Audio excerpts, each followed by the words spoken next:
Hello, and thank you for being here. We live in a society which is obsessed with happiness, peace of mind, and comfort. And nothing wrong with that. I like that too. But the question for me is, are those actual goals? If everything goes well in your life all the time, very easy, what will happen to you? What will happen to us? Even at the Garden of Eden, Eve and Adam, they were supposed to be living in the perfect place. They were set there to guard the garden and to cultivate it. I am Eduardo Villegas, and today I would like to talk to you about Antifragile. This name comes from a book by Nazim Taleb, a mathematician, ex-trader, and risk analyst.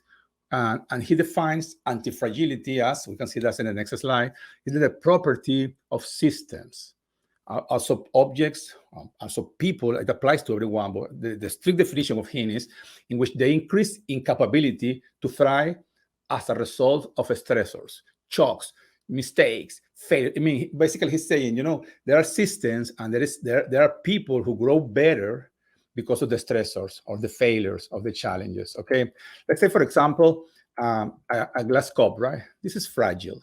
If this falls down, it's going to break into 1,000 pieces. And this is resilient. We tend to think that this is the opposite. If I take this ball and I squeeze it for a while, I could be half an hour here. I will be very tired, right? But when I release it, it comes back to its prior shape. This is amazing.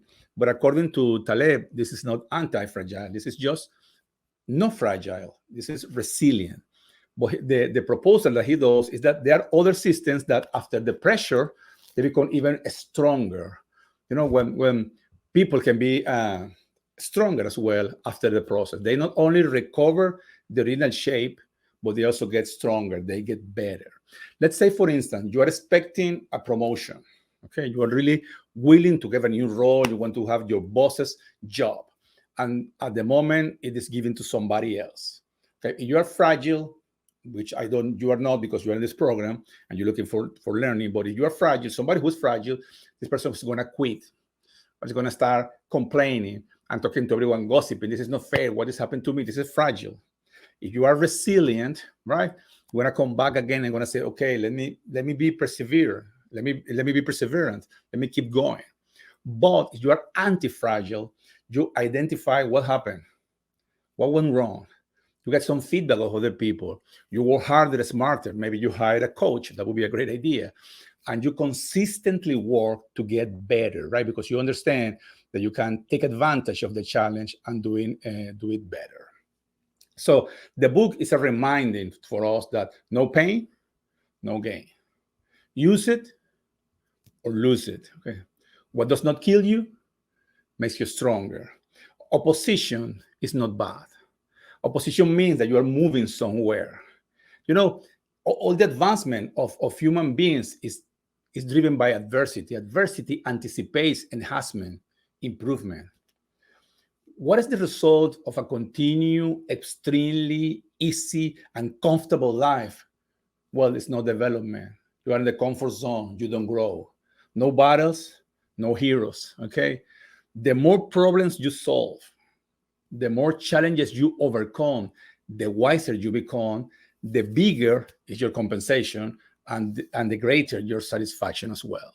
But let's take a look to how this works, right? In the next slide, we can see in a fragile system, under pressure gets weaker. You see the vertical one is performance and to the right is pressure. So the more to the right, the higher the pressure.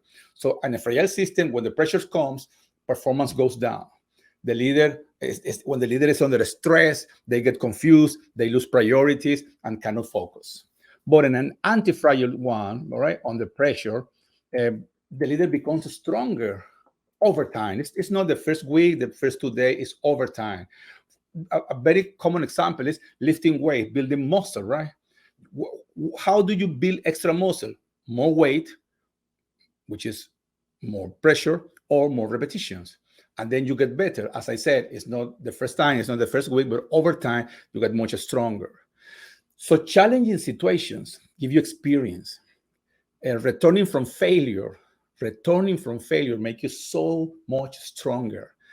Failure, in fact, as somebody said, is a key ingredient for success. So in order to help you to become anti-fragile, I would like to ask you a few questions, okay? Let me ask you three questions. First question, what has been your biggest mistake?